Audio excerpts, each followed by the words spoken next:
Viewers, আসসালামু আলাইকুম। আজকে আমি রান্না করব মোলা, আলু আর চিংড়ি মাছের চচ্চড়ি। প্রথমে কড়াইতে দিয়ে দিব সাদা তেল, দিয়ে দিব থেতে করা রসুন কুচি, দিয়ে দিব কাঁচামরিচ ফালি, পেঁয়াজ কুচি। এখন পেঁয়াজটা আমি ভালোভাবে ভেজে নেব। 1 চা চামচ মরিচের গুঁড়া, দিয়ে দিব 1 চা চামচ হলুদের গুঁড়া।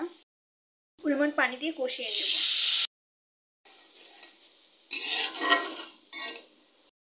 সামান্য পরিমাণ লবণ, দিয়ে দিব কেটে রাখা আলু আর মোলা, দিয়ে দিব সামান্য পরিমাণ জিরা আর মৌরি বাটা,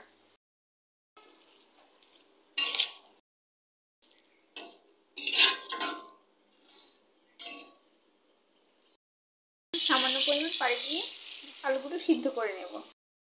আলুটা আমার কষানো হয়ে গেছে। এখন দিয়ে দিব চিংড়ি মাছগুলো,